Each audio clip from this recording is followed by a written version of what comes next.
শপথ নিল নতুন ইসি। নির্বাচনের দিনক্ষণ বলার সময় হয়নি বললেন সিইসি। সবাইকে সাথে নিয়ে সুষ্ঠু নির্বাচনের লক্ষ্য। যে কোনো ধরনের চ্যালেঞ্জ আসুক, সংশ্লিষ্ট সবাইকে নিয়ে ইনশাল্লাহ we will overcome those challenges. অবরোধের পর ডিএমপি কমিশনারের আশ্বাসে ব্যাটারি রিকশা চালকদের কর্মসূচি স্থগিত। রাজধানীতে তীব্র যানজটে ভোগান্তি।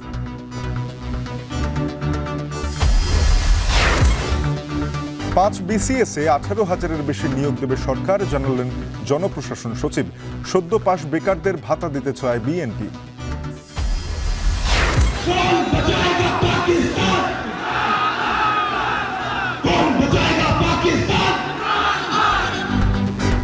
পাকিস্তানে ইমরান খানের মুক্তির দাবিতে গণ আন্দোলন। রাজধানীমুখী লাখো মানুষ। পাঞ্জাবের সঙ্গে 3 প্রদেশের সীমান্ত সিলগালা।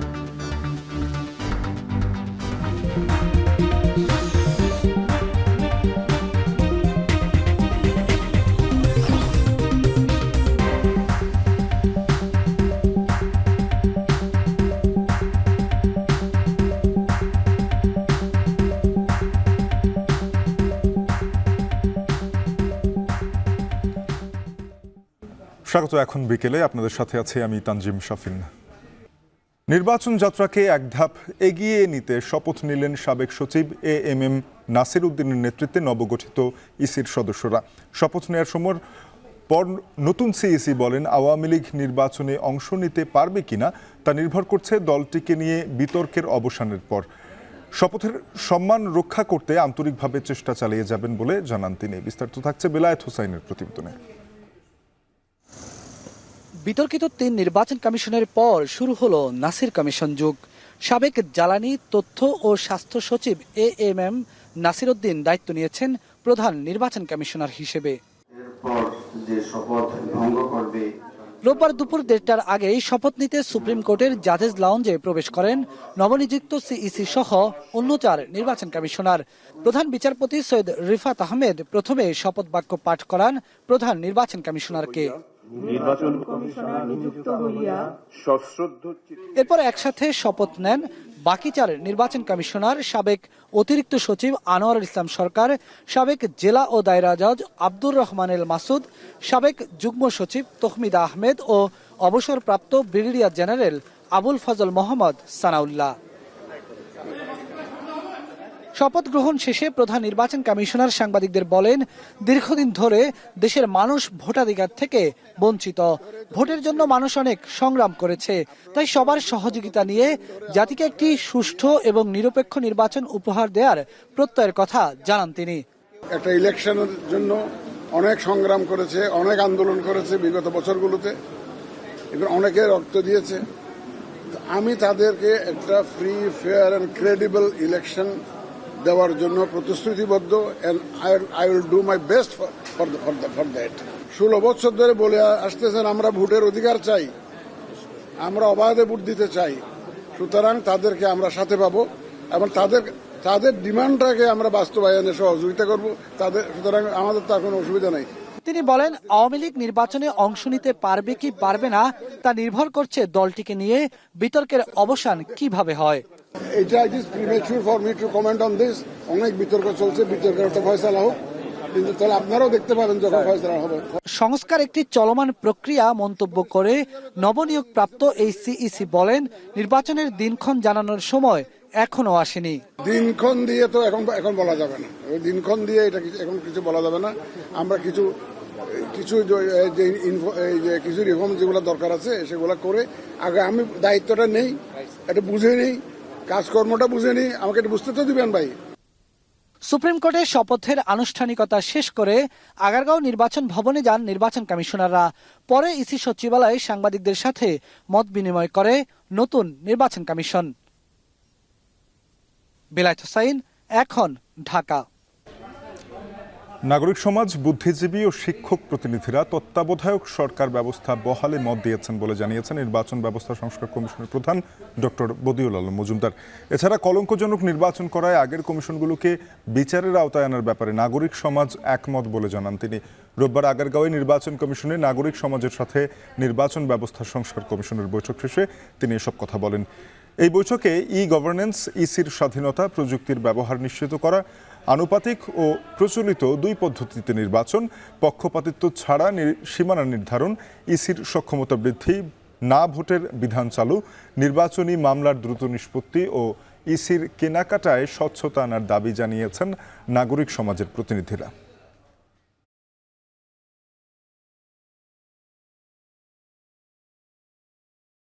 অনেক রকম প্রস্তাব আসছে আমাদের কাছে, আমরা সবগুলো বিবেচনা নিচ্ছি। আমরা কোনো ব্যাপারে এখনো সিদ্ধান্ত নেই সিদ্ধান্ত আমরা নেওয়ার সময় এখনো আসেনি। তো আমরা সবগুলো কথা, সব গুরুত্বপূর্ণ ব্যক্তিদের এবং সব অংশজনের কথা আমরা নিচ্ছি এবং এগুলো বিবেচনা নিচ্ছি। সো প্লিজ এটা কিন্তু আপনাদের কাছে আমাদের অনুরোধ, যেন এখনও যেই কথাগুলো আমরা বলি এগুলো আমাদের এখনো সিদ্ধান্তের, এগুলোর ব্যাপারে আমরা এখনো সিদ্ধান্তে পৌঁছিনি। ব্যাটারি চালিত রিকশা বন্ধে হাইকোর্টের নির্দেশনা প্রত্যাহারের দাবিতে রাজধানীর মোহাম্মদপুর, ধানমন্ডি, যাত্রাবাড়ি, প্রেস ক্লাব সহ বিভিন্ন এলাকায় সড়ক অবরোধ করে বিক্ষোভ করেছেন এর চালকরা। পরে ডিএমপি কমিশনারের আশ্বাসে অবরোধ প্রত্যাহার হলেও কাল বৈঠকের পরেই এ নিয়ে চূড়ান্ত সিদ্ধান্ত জানাবেন তারা। এই অবস্থায় হাইকোর্টের নির্দেশনার বিরুদ্ধে আপিল করার সিদ্ধান্ত নিয়েছে রাষ্ট্রপক্ষ। সানি মৃধার প্রতিবেদন।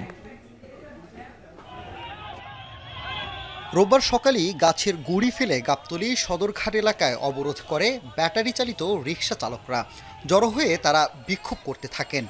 হাইকোর্টে দিক নির্দেশনা দিয়েছে যে অটো বন্ধের, এটা আসলে কোনো মতে যৌক্তিক না। গাড়ি দুজি বন্ধ করে একবারে বন্ধ করে দিব, এই বাইরের রাষ্ট্রের থেকে এগুলা জিনিস আনবো আর আমরা টাকা দিয়ে কিনার পরে ব্যবহার করব, এটা বলবে অবৈধ।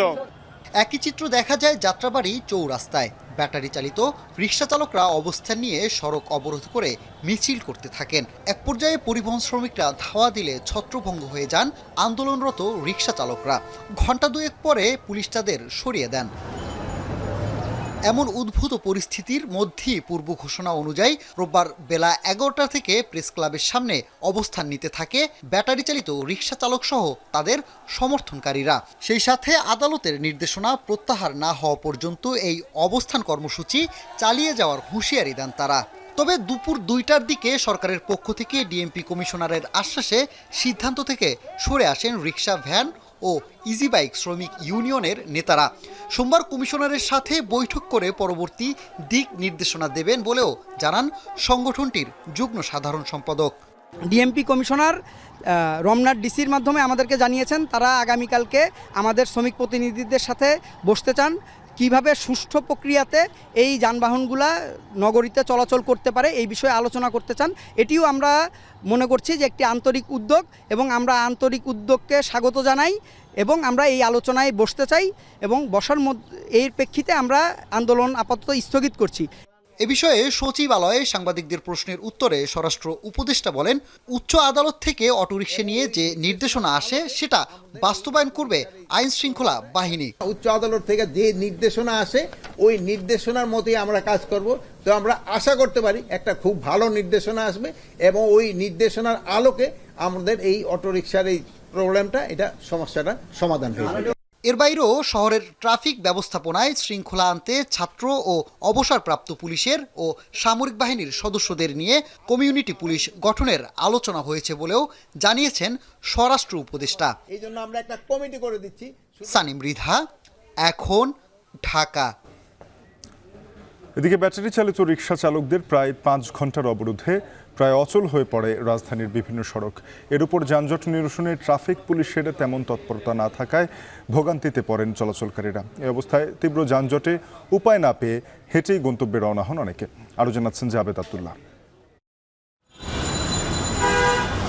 দীর্ঘদিন ধরে ঢাকা মহানগর এলাকার বিভিন্ন সড়কে যত্রতত্র চলছে ব্যাটারি চালিত অটোরিকশা। বেপরোয়া গতির কারণে সড়কে এসব ব্যাটারি চালিত রিকশা নিয়মিত দুর্ঘটনাও ঘটাচ্ছে, সাথে যোগ হয়েছে বিদ্যুতের অপব্যবহার। এমন যৌক্তিক সব কারণে গত 19 নভেম্বর মঙ্গলবার ঢাকা মহানগর এলাকার সড়কে ব্যাটারি চালিত অটোরিকশার চলাচল 3 দিনের মধ্যে বন্ধ বা বিধিনিষেধ আরোপ করতে নির্দেশ দিয়েছিলেন হাইকোর্ট। প্রতিবাদ জানিয়ে যে কারণে রোববার নগরীর বিভিন্ন সড়কে আন্দোলনে নামে অটোরিকশার চালক শ্রমিকরা। এতে যানবাহন চলাচল বন্ধ হয়ে যায় কিছু সড়কে, বিপাকে পড়ে যায় সেখানকার বাসিন্দারা। ভোগান্তিতে তো পড়ছি না, এখন তো আমরা তো গাড়ি না রাস্তায় বেরিয়েছি, আমাকে জমা দিতে হইব, রোডে খরচ আছে, নিজেকে বেতন আছে। বাসেই উঠছিলাম, বাট ওইখানে আটকায় দিছে, পরে আমরা নেমে গেছি। পথচারীদের মধ্যে কেউ কেউ বলেন একটি সমতার সিদ্ধান্তে আসতে হবে কর্তৃপক্ষ আর শ্রমিকদের। এরা কিন্তু সব কিন্তু গরিব মানুষই, মানুষের এতে কর্মসংস্থান, ওদের কিন্তু এটা যদি বন্ধ করতে হয় তাহলে ওদের কর্মসংস্থান দিতে হবে। রিক্সা বন্ধ করে দেখা এটা অমানবিক পদক্ষেপ, তাদের জন্য কিছু সড়ক নির্ধারণ করে দেয়। এদিকে সকাল থেকে নগরীর বাবুবাজার, সদরঘাট, বসিলা, মোহাম্মদপুর, ধানমন্ডি সড়ক অবরোধ করে অটো রিকশার চালক শ্রমিকরা। শ্রমিকরা জানান 12 দফা মানতে হবে, বিকল্প কর্মসংস্থান না করে অটোরিকশা বন্ধ হলে পরিবার নিয়ে পথে বসতে হবে। অটো চললে দেখা যাচ্ছে আপনার নিজের গাড়ি না যদি হয় একটা ভাড়া নিয়ে আপনার গাড়ি চালাইয়া মহাজন চলে, ফ্যামিলি নিয়ে চলতে পারে। হঠাৎ করে যদি একটা সিদ্ধান্ত নেয় যে এতগুলো লোক আমরা কোথায় যাব। এদিন সড়কে যানজট নিরসনে ট্রাফিক বিভাগের সদস্যদের মধ্যে ঢিলেমি দেখা গেছে। জাবেদ আব্দুল্লাহ, এখন, ঢাকা। এদিকে জাহাঙ্গীরনগর বিশ্ববিদ্যালয়ে অটোরিকশার ধাক্কায় শিক্ষার্থী নিহতের ঘটনায় জাহাঙ্গীরনগর শাটডাউন কর্মসূচি পালন করছেন শিক্ষার্থীরা। পরে প্রশাসনের আশ্বাসে কর্মসূচি স্থগিত করেছে বিশ্ববিদ্যালয়ের শিক্ষার্থীরা। এর আগে সকাল থেকে বিশ্ববিদ্যালয়ের বিজনেস স্টাডির অনুষদে তালা দিয়ে এই কর্মসূচি শুরু করেন বিশ্ববিদ্যালয়ের 53 ব্যাচের শিক্ষার্থীরা। পরে সেখান থেকে একটি বিক্ষোভ মিছিল নিয়ে নতুন প্রশাসনিক ভবনের ফটকে তালা ঝুলিয়ে দেন তারা এবং অবস্থান নেন। এ সময় রাঁচি নিহতের ঘটনায় দায়ী রিকশা চালককে দ্রুত গ্রেপ্তার করে দৃষ্টান্তমূলক শাস্তির দাবি জানান শিক্ষার্থীরা। পরে আন্দোলনকারী শিক্ষার্থীদের সঙ্গে আলোচনায় বসেন উপাচার্য সহ প্রশাসনের কর্মকর্তারা। আগামী 2 দিনের মধ্যে 11 দফা দাবি বাস্তবায়নের আশ্বাসে কর্মসূচি স্থগিত করেন তারা। 43 থেকে 47 বিসিএসে ক্যাডার ও নন ক্যাডার পদে 18,149 জনকে নিয়োগ দেবে সরকার। সচিবালয় সংবাদ সম্মেলনে এ তথ্য জানান জনপ্রশাসন মন্ত্রণালয়ের সিনিয়র সচিব মোহাম্মদ মোখলেসুর রহমান। তিনি বলেন, বিতর্কযুক্ত পাবলিক পরীক্ষাগুলো পুনর্মূল্যায়নের সিদ্ধান্ত, পাবলিক সার্ভিস পরীক্ষা পুনর্মূল্যায়নের সিদ্ধান্ত হয়েছে।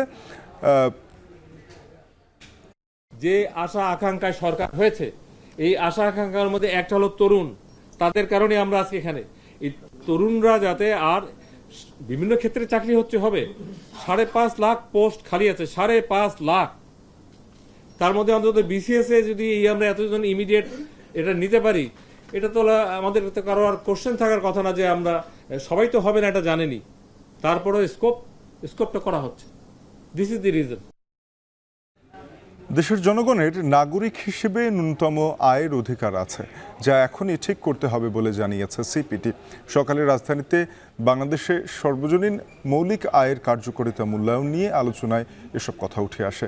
আলোচনায় বিএনপির স্থায়ী কমিটির সদস্য আমির খসরু মাহমুদ চৌধুরী জানান, সদ্য পাস বেকারদের 1 বছর ভাতা দিতে চায় তার দল। সেই সঙ্গে ক্ষমতায় গেলে দুর্নীতিমুক্ত রাষ্ট্র গড়ে তুলবে বিএনপি। বিস্তারিত সিউল আহমেদের প্রতিবেদনে। বাংলাদেশ পরিসংখ্যান ব্যুরোর তথ্য মতে গত আওয়ামী লীগ সরকারের আমলে 2023-24 অর্থ বছরে দেশের মানুষের মাথা পিছু আয় দাঁড়ায় $2,784 মার্কিন, যা গত 2022-23 অর্থ বছরে ছিল $2,749। তবে পরিসংখ্যানের হিসাব আর বাস্তবের চিত্র একদম ভিন্ন। Centre for policy dialogue CPD বলছে, দেশে 40টি ওএস বোর্ড আছে, তবে বর্তমান প্রেক্ষিতে সবগুলোই দারিদ্র্য সীমার নিচে। সকালে রাজধানীতে বাংলাদেশের সার্বজনীন মৌলিক আয়ের কার্যকারিতা মূল্যায়ন নিয়ে আলোচনার আয়োজন করে centre for policy dialogue CPD. এতে অংশ নেন সরকারের বিভিন্ন স্টেক হোল্ডার সহ রাজনৈতিক দলের নেতারা। এ সময় উঠে আসে দেশের ওএস বোর্ডগুলোর বৈষম্যের কথা। বক্তারা জানান, বাংলাদেশে এখনই ন্যূনতম সার্বিক ওএস বোর্ড তৈরি করতে হবে।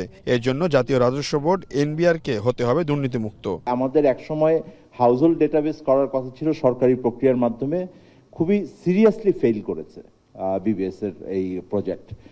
এইটা একটা ডিফারেন্ট মেকানিজম, যেটা আমার মনে হয় যে জনগণ নিজেরাই নিজেদেরকে তালিকাভুক্ত করছেন সাহায্য চাওয়ার ক্ষেত্রে, এবং সরকার তার ক্ষমতা অনুযায়ী এটাকে ডেলিভার করতে পারবেন। সাধারণ মানুষের কর্মহীনতা আছে, আবার তার আয়ের সাথে ব্যয়ের যে তুমুল অসঙ্গতি, সেই ক্ষেত্রে সরাসরি ক্যাশ জনগণের কাছে পৌঁছানো, সেটা ঠিক করা দরকার। এদিকে বিএনপির পক্ষ থেকে আলোচনায় অংশ নেন স্থায়ী কমিটির সদস্য আমির খসরু মাহমুদ চৌধুরী। বলেন, বিএনপি ক্ষমতায় আসলে দুর্নীতিমুক্ত ওয়েলফেয়ার স্টেট বা কল্যাণমূলক রাষ্ট্র গড়ে তুলবে, যেখানে থাকবে ফ্রি স্বাস্থ্যসেবা ও শিক্ষানীতি। অ্যাজ এ পলিটিক্যাল পার্টি আমাদের পক্ষ থেকে আমি যেটা বলেছি, আমাদের চিন্তার মধ্যে আছে যে ওয়েলফেয়ার স্টেটের কনসেপ্টে আমাদের কিন্তু অনেকগুলো 31 পয়েন্ট রিফর্মসের মধ্যে আমরা নিয়ে এসেছি। যারা পড়াশোনা শেষ করে 1 বছর পর্যন্ত চাকরি পাবে না, হুইচএভার ইজ দ্য আর্লিয়েস্ট, ততদিন রাষ্ট্র তাদেরকে একটা ভাতা দেবে। এদিকে বাংলাদেশকে এখন থেকে জনকল্যাণমুখী রাষ্ট্র হিসেবে চিন্তা করার আহ্বান জানান অর্থনীতিবিদরা। এছাড়াও যাদের আয় 4,500 টাকার কম তাদের ওয়েজ বোর্ডের অধীনে আনারও দাবি জানান তারা। No single government in my living memory has actually not used transfer programs as an instrument of patronage in order to enhance their political acceptability to various constituencies. সবাইকে একটা মিনিমাম একটা আয় দেয়া হয়, এটা পৃথিবীর কোথাও নাই। যেটা আমাদের করতে হবে সেটা হলো যে আয়টা আমাদের আছে সে আয়ের সাথে বাড়তি কতটুকু যোগ করলে আমরা একটা মিনিমাম গ্যারান্টিড ইনকাম দিতে পারি। দেশের জনগণের নাগরিক হিসেবে ন্যূনতম আয়ের অধিকার আছে এবং অন্তর্বর্তী সরকারের আমলেই সেটি ঠিক করার আহ্বান জানান অর্থনীতিবিদ দেবপ্রিয় ভট্টাচার্য। আমার বাংলাদেশের জনগণকে নাগরিক হিসেবে তার একটা ন্যূনতম আয় পাওয়ার অধিকার আছে, সেই অধিকার বোধের থেকে আমি আজকে এই জিনিসটাকে এখানে এনেছি। এইটা এমন কোনো করতে পারতে এই কি সমস্যা আছে, এটা যারা দেশ চালায় এটা তাদের সমস্যা, এটা বাংলাদেশের নাগরিকের সমস্যা না। বাংলাদেশের নাগরিকের হলো তার অধিকার বোধের থেকে এইটা পাওয়ার সে ন্যায্যতা তাকে দিতে হবে। এছাড়াও আওয়ামী লীগ সরকারের আমলে বাংলাদেশ পরিসংখ্যান ব্যুরোর প্রকাশ পাওয়া বিভিন্ন তথ্যে গরমিল আছে বলেও জানান বক্তারা। সিউল আহমেদ, এখন, ঢাকা। প্রয়োজনীয় সংস্কার শেষে অন্তর্বর্তী সরকারকে দ্রুত নির্বাচন দেওয়ার আহ্বান জানিয়েছেন বিএনপির স্থায়ী কমিটির সদস্য ডক্টর মঈন খান। রোববার সকালে জিয়াউর রহমানের সমাধিতে ফাতিহা পাঠ ও শ্রদ্ধা নিবেদন শেষে এই আহ্বান জানান তিনি। বলেন, সংস্কার একটি চলমান প্রক্রিয়া, নির্বাচনের সাথে সংস্কারের কোনো সম্পর্ক নেই। সেজন্য অহেতুক সময় নষ্ট না করার আহ্বান জানান বিএনপির এই নেতা। এই সরকারকে বিএনপি সহযোগিতা করে আসছে জানিয়ে তিনি বলেন, ক্ষমতার জন্য রাজনীতি করে না বিএনপি। এই সরকারের সঙ্গে আমরা সর্বভাবে সহযোগিতা করছি, কিন্তু এই সরকারকে অহেতুক কোনো বিলম্ব করলে হবে না। তাদেরকে অত্যাবশ্যক যে সংস্কার সেগুলো সম্পাদন করে অনতিবিলম্বে বাংলাদেশে একটি সুষ্ঠু নিরপেক্ষ নির্বাচন দিতে হবে এবং সেই নির্বাচনের মাধ্যমে বাংলাদেশের মানুষের অধিকার মানুষের কাছে ফিরিয়ে দিতে হবে। মিরপুরের একটি বাসায় গ্যাস সিলিন্ডারে বিস্ফোরণে একই পরিবারের 5 সদস্য দগ্ধ হয়েছেন। আগুন ছড়িয়ে পাশের বাসাও দগ্ধ হয়েছেন আরও 2 জন। এদিকে বসুন্ধরা পেপার মিলে অগ্নি দুর্ঘটনায় 10 জন দগ্ধ হয়েছেন। এ বিষয়ে জানাচ্ছেন আরিফ হোসেন। শরীরের প্রায় 95% পুড়ে গেছে মিরপুরের বাসিন্দা খলিলের। রোববার ভোররাতে বাসায় গ্যাস লিকেজ থেকে বিস্ফোরণে তার সঙ্গে আক্রান্ত পরিবারের অন্য সদস্যরাও। এই ঘটনায় সহধর্মিণীর শরীরের 20% পুড়ে গেছে, আর বড় সন্তান আবদুল্লার 38%। মুন্সিগঞ্জের সদর উপজেলার এই পরিবার ভাড়া থাকতেন মিরপুরের একটি বাসায়। ভোর 4টার দিকে হঠাৎ বিস্ফোরণে কিছু বুঝে ওঠার আগেই দগ্ধ হয় 3 শিশুসহ একই পরিবারের 5 জন। আগুন ছড়িয়ে পড়ে পাশের রুমেও, সেখানে দগ্ধ হয় আরও 2 জন, যাদের একজন স্বপ্না, তার শরীর পুড়েছে 14%, বাকি জনের 6%। জাতীয় বার্নের চিকিৎসক জানান, শ্বাসনালী পুড়ে যাওয়ায় 6 জনের অবস্থা আশঙ্কাজনক। মিরপুর 11তে গ্যাস লাইন বিস্ফোরণের মাধ্যমে যে রোগীরা আহত হয়েছে তাদের মধ্যে আমাদের এখানে 7 জন এসেছেন। তার মধ্যে 6 জনের অবস্থা আশঙ্কাজনক, কারণ ওনাদের শ্বাসনালী পুড়ে গিয়েছে। 7 জনকে ভর্তি দিয়েছি, 6 জনের মধ্যে 3 জনকে আইসিইউতে শিফট করছি আর বাকিদেরকে এসডিইউতে দিচ্ছি। যেহেতু শ্বাসনালী পুড়িয়ে গিয়েছে সুতরাং 6 জনের অবস্থাই আসলে আশঙ্কাজনক। 1 জন ভালো আছেন, ওনাকে আমরা ওয়ার্ডে দিচ্ছি। এদিকে এয়ার ফ্রেশনার রিফিল করতে গিয়ে বসুন্ধরা পেপার মিলে অগ্নি দুর্ঘটনায় 10 জন আহত হয়েছে, যাদের মধ্যে 2 জনের শরীরের 20% বেশি পুড়ে গেছে। নারায়ণগঞ্জের একটি ফ্যাক্টরিতে একটা বিস্ফোরণ হয়েছে, সেখান থেকে 10 জন রোগী এসেছে। তার মধ্যে ম্যাক্সিমামেরই হচ্ছে হাত এবং পা পুড়েছে, তাদের শ্বাসনালী পুড়েনি। 2 জন রোগীর হচ্ছে একজন 20% এবং একজন 23%। তো ওনারা আশঙ্কাযুক্ত, বাকিরা আশঙ্কা মুক্ত। তবে পেপার মিলের এই দুর্ঘটনায় 2 জন ছাড়া বাকি কেউ আশঙ্কাজনক অবস্থায় নেই বলে জানিয়েছে দায়িত্বশীল চিকিৎসক। আরিফ হোসেন, এখন, ঢাকা। যুক্তরাষ্ট্রে জিএসপি সুবিধা পেতে হলে শ্রমিকদের নানামুখী অধিকার সুরক্ষিত করা ছাড়া উপায় নেই বলে মন্তব্য করেছেন বাণিজ্য বিষয়ক উপদেষ্টা শেখ বশির উদ্দিন। যুক্তরাষ্ট্রের শ্রম বিষয়ক বিশেষ প্রতিনিধি দলের সঙ্গে সাক্ষাৎ শেষে বাণিজ্য উপদেষ্টা একথা বলেন। আশা প্রকাশ করেন শ্রম খাতে যে সংস্কারের উদ্যোগ নিয়েছে সরকার সেটা হলে জিএসপি সুবিধা পেতে সহায়ক হবে। সকালে সচিবালয়ে মার্কিন যুক্তরাষ্ট্রের শ্রম বিষয়ক বিশেষ প্রতিনিধি দলের সাথে বৈঠক করেন বাণিজ্য উপদেষ্টা। পরে এ নিয়ে ব্রিফিংয়ে বলেন শ্রম অধিকার বিষয়ে 11 দফা বাস্তবায়ন নিয়ে আলোচনা হয়েছে। আর বাণিজ্য সচিব বলেন শ্রম নিরাপত্তা, ন্যূনতম মজুরি বাস্তবায়ন, শ্রমিক সংগঠন করার অধিকারের বিষয় নিয়ে আলোচনা হয়েছে। যুক্তরাষ্ট্রের বাজারে বাংলাদেশি পণ্যের প্রবেশাধিকার আরও বাড়ানোর উপর জোর দিয়েছে বাণিজ্য মন্ত্রণালয়। ইউরোপীয় ইউনিয়নের ডিউটি ও কোটা ফ্রি সুবিধা আছে বাংলাদেশের, সেই সুবিধা যুক্তরাষ্ট্রেও চায় বাংলাদেশ।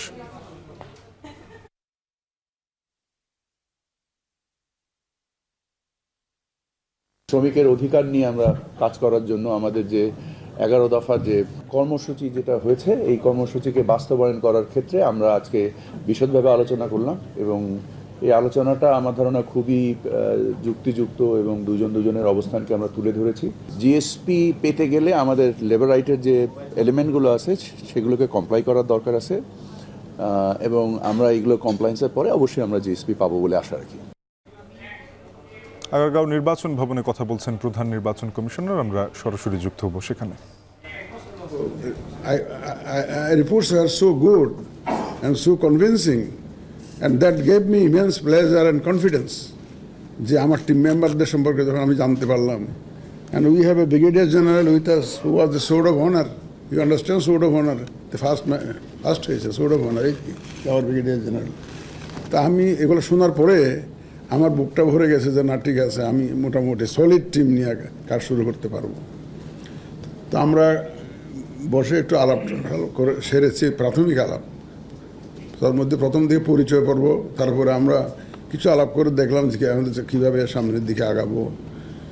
আমার এবং আলাপ চারিতার মধ্যে আমি ধারণা করার চেষ্টা করেছি যে ওনাদের কমিটমেন্টের লেভেলটা very high level of commitment তাদের ওনাদের এই কাজটা করার জন্য।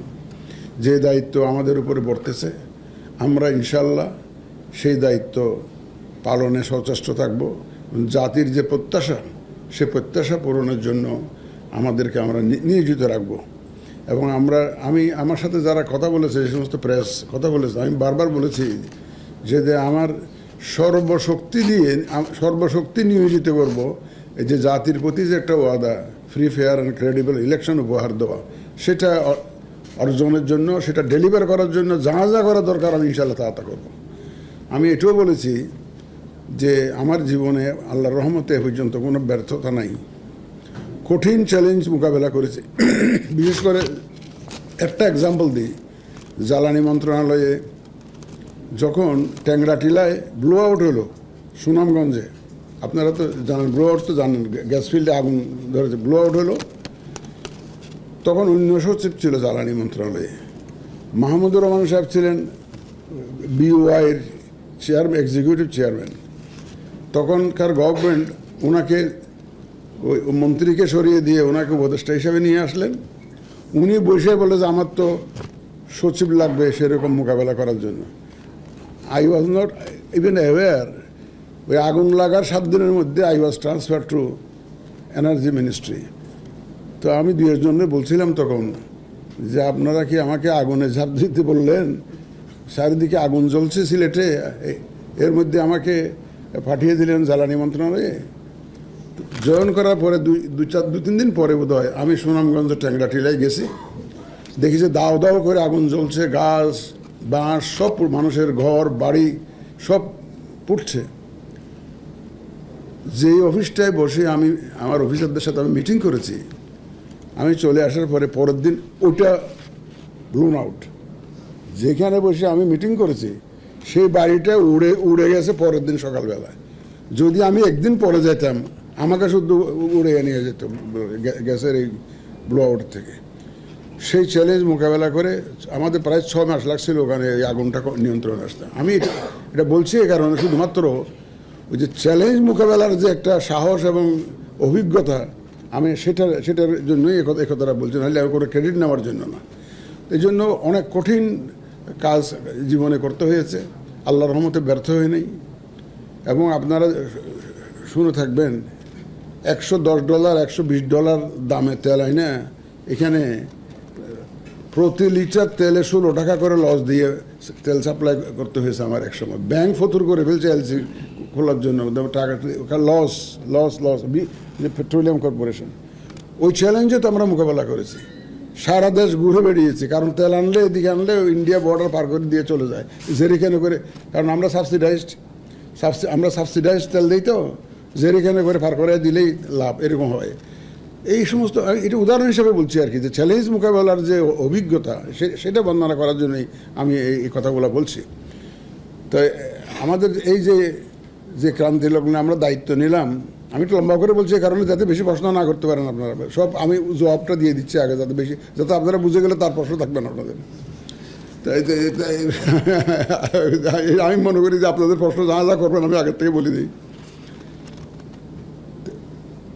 চ্যালেঞ্জ আপনারা যা দেখছেন, যে কেউ ইলেকশন কমিশনকে প্রভাবিত করবে, ইনফ্লুয়েন্স করবে, ভোট চুরি হবে, ভোট ডাকাতি হবে, বলবেন যে আগের সরকারের নিয়োজিত কর্মচারীদের নিয়ে ইলেকশন করতে পারবেন কিনা, আওয়ামী লীগকে ভোটে আনবেন কিনা, নানাবিধ প্রশ্ন আপনার করবেন, এবং বলবেন যে এই চ্যালেঞ্জ আপনারা মোকাবেলা করার কীভাবে করবেন এটা জিজ্ঞেস করবেন।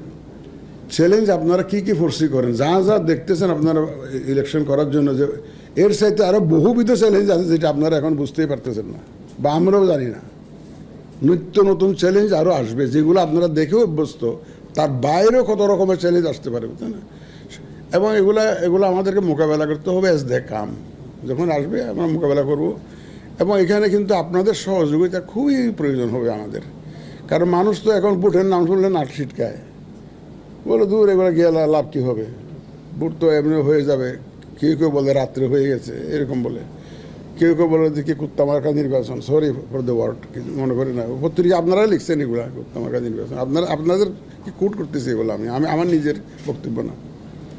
এই যে মানুষকে আগ্রহী করে ভোটের সেন্টারে নিয়ে আসা, এর যে মানুষের যে আগ্রহ যেটা নষ্ট হয়ে গেছে ভোটের প্রতি, সেটাকে পুনরায় রেস্টোর করা, এইখানে তো আপনাদের ভূমিকা লাগবে। এবং আমরা যে খাস নিয়তে কাজ করতেছি, এটা মানুষকে জানানোটা আপনাদের দায়িত্বের মধ্যে পড়বে। আপনারা আমাদের কাজকর্মের মাধ্যমে বুঝতে পারবেন যে আমরা সত্যিকার অর্থে কী চাই, কী করতে চাই, আমরা আমাদের যে ওয়াদা যেটা দিচ্ছি সেই ওয়াদার মধ্যে সঠিক পথে আসছে কিনা, এটা আপনারা তো আমাদেরকে ফলো করবেন। আগারগাঁওয়ের নির্বাচন ভবনে কথা বলছেন নবগঠিত নির্বাচন কমিশনের প্রধান AMM নাসির উদ্দিন। আমরা সরাসরি শুনছিলাম তার কথা। পদ্মা সেতু দিয়ে পরীক্ষামূলকভাবে ঢাকা খুলনা রুটে ট্রেন চলাচল শেষ হয়েছে। পুরো 4 ঘন্টায় ট্রেন পৌঁছে যায় খুলনা রেলওয়ে স্টেশনে। পরে গণমাধ্যম কর্মীদের কাছে নতুন এই রুটে আনুষ্ঠানিক ট্রেন চলাচলের বিষয়টি তুলে ধরেন রেলওয়ের ঊর্ধ্বতন কর্মকর্তারা। সহকর্মীদের পাঠানো তথ্য ছবি নিয়ে দেখুন প্রতিবেদন। ঢাকার কমলাপুর রেল স্টেশন রোববার সকাল 9:10 12টি বগি নিয়ে স্টেশন ছাড়ে ঢাকা খুলনা নতুন রুটের ট্রায়াল ট্রেন। ট্রেনটি পদ্মা সেতু অতিক্রম করে ফরিদপুরের ভাঙা, গোপালগঞ্জ, নড়াইল ও যশোর হয়ে দুপুর 1:10 খুলনা রেলওয়ে স্টেশনে পৌঁছায়। যাত্রা বিরতি ছাড়াই মাত্র 4 ঘন্টায় পৌঁছে যায় ট্রেনটি। আমরা নড়াইলবাসী অত্যন্ত আনন্দিত ও গর্বিত। নড়াইল থেকে খুলনা, বেনাপোল সহ ভারত সহ বিভিন্ন জায়গায় যাতায়াত করা যাবে। আগে যমুনা সেতু হয়ে ঢাকা থেকে খুলনায় পৌঁছাতে অতিক্রম করতে হতো 418 কিলোমিটার পথ। নড়াইল হয়ে নতুন এই রুট মাত্র 199 কিলোমিটার। আগের চেয়ে দূরত্ব কমেছে 219 কিলোমিটার। নতুন রুট চালু হলে মাত্র 3.5 ঘন্টায় সর্বোচ্চ সুবিধায় ঢাকা খুলনা যাতায়াত করতে পারবেন যাত্রীরা।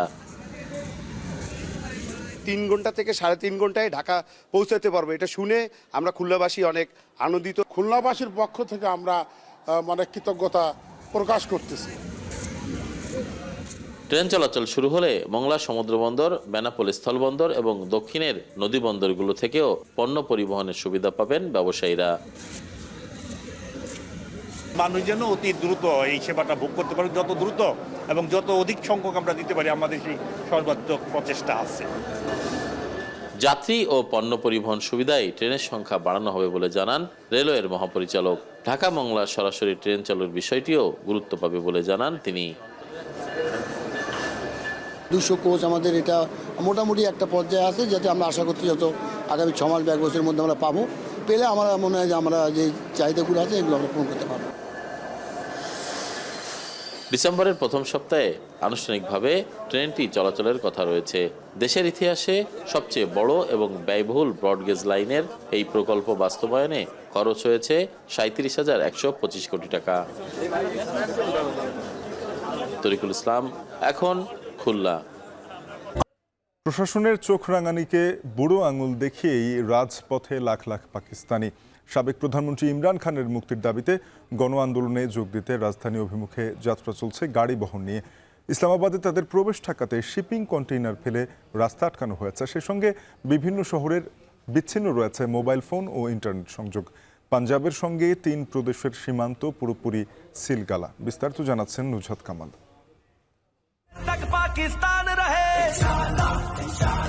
গেল 13 নভেম্বর জেল থেকেই দেশব্যাপী আন্দোলনের চূড়ান্ত ডাক দিয়েছিলেন পাকিস্তানের সাবেক প্রধানমন্ত্রী ইমরান খান। সে ডাকে সাড়া দিয়ে রাজধানীর পথে লাখ লাখ মানুষ। আদালতের নির্দেশ অমান্য করে খাইবার পখতুনখোয়ার প্রাদেশিক রাজধানী পেশওয়ার ও বান্নু শহর, পাঞ্জাবের প্রাদেশিক রাজধানী লাহোর ও মুলতান সহ দেশের বিভিন্ন শহর থেকে রাজধানী ইসলামাবাদের উদ্দেশ্যে রোববার সকালেই যাত্রা শুরু করে ইমরানের দল পাকিস্তান তেহরিক ই ইনসাফ তথা পিটিআই কর্মীদের বিশাল গাড়িবহর।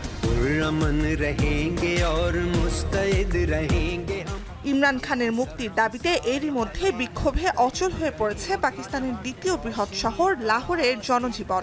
একের পর এক কঠোর ব্যবস্থা নিয়েও বিক্ষোভ ঠেকাতে হিমশিম খাচ্ছে প্রশাসন। পাঞ্জাবের সঙ্গে খাইবার পখতুনখোয়া, সিন্ধু ও বেলুচিস্তান 3টি প্রদেশের সীমান্ত পুরোপুরি সিলগালা করে দেওয়া হয়েছে।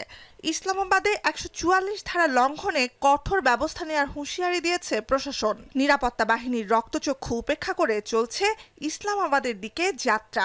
এ অবস্থায় রাজধানীর কূটনৈতিক এলাকায় জারি করা হয়েছে কঠোর নিরাপত্তা। ডু অর ডাই শীর্ষক এ কর্মসূচি দমনে আগেই সব ধরনের প্রস্তুতি নিয়ে রেখেছে পাকিস্তানের অন্তর্বর্তী সরকার। বিক্ষোভ ঠেকাতে রাজধানীর বিভিন্ন গুরুত্বপূর্ণ সড়কে বিশাল বিশাল শিপিং কন্টেইনার ফেলে রাস্তা আটকে দিয়েছে প্রশাসন। বিক্ষোভে অংশ নেয় শুধু মুলতান শহরেই আটক করা হয়েছে 300-র বেশি পিটিআই কর্মীকে।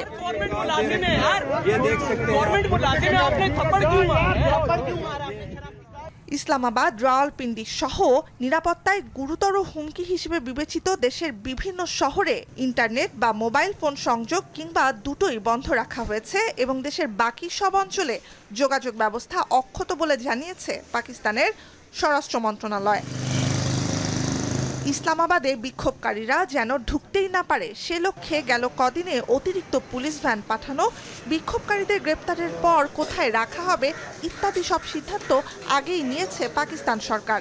2023 সালে ইমরানকে গ্রেপ্তারের পর থেকে বারবার রাজধানীতে বিক্ষোভ এবং নিরাপত্তা বাহিনীর সঙ্গে সংঘাতে জড়িয়েছে পিটিআই সমর্থকরা। আন্দোলনের কারণে বিগত 1.5 বছরে পাকিস্তান সরকারকে স্থানীয় মুদ্রায় 200 কোটি রুপির বেশি ক্ষতি গুনতে হয়েছে বলে জানিয়েছে দেশটির সংবাদ মাধ্যম ডন। बार बार के एहतजाज से न सिर्फ माशत तबाह रही है बल्कि मुल्क की जो अदम इस्तेकाम का शिकार हो रहा है, ये पाकिस्तान के मुफाद में नहीं है किसी सूरत भी।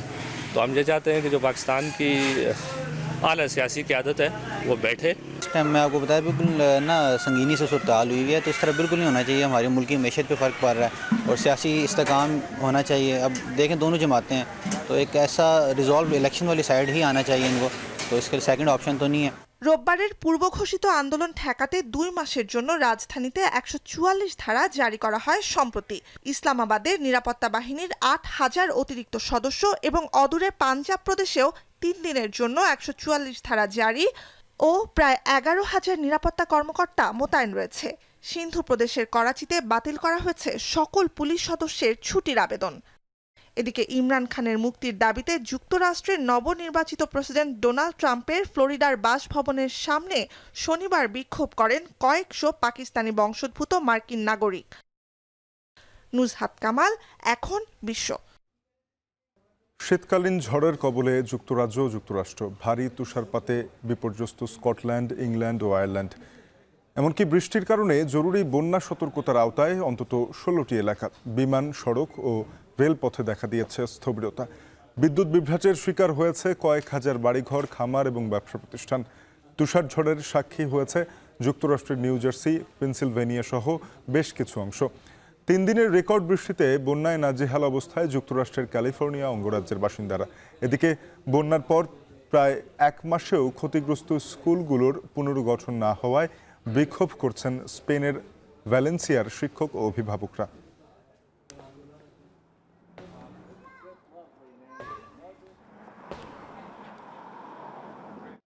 এখন বিকেল শেষ করার আগে শিরোনামগুলো জানাবো আরো একবার। শপথ নিল নতুন ইসি। নির্বাচনের দিনক্ষণ বলার সময় হয়নি বললেন সিইসি। সবাইকে সাথে নিয়েই সুষ্ঠু নির্বাচনী লক্ষ্য। যে কোনো ধরনের চ্যালেঞ্জ আসুক, সংশ্লিষ্ট সবাইকে নিয়ে ইনশাল্লাহ we will overcome those challenges. অবরোধের পর ডিএমপি কমিশনারের আশ্বাসে ব্যাটারি রিকশা চালকদের কর্মসূচি স্থগিত। রাজধানীতে তীব্র যানজটের ভোগান্তি।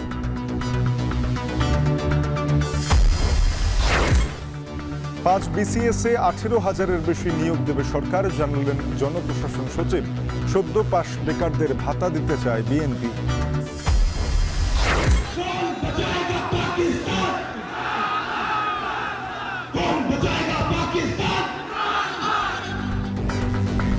পাকিস্তানে ইমরান খানের মুক্তির দাবিতে গণ আন্দোলন। রাজধানীমুখী লাখো মানুষ। পাঞ্জাবের সঙ্গে 3 প্রদেশের সীমান্ত সিলগালা।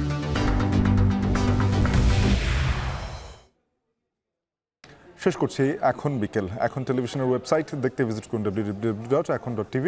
যুক্ত থাকুন ফেসবুকে facebook.com/tv.এখন আর ইউটিউবে সরাসরি দেখতে ভিজিট করুন youtube.com/c/এখন tv।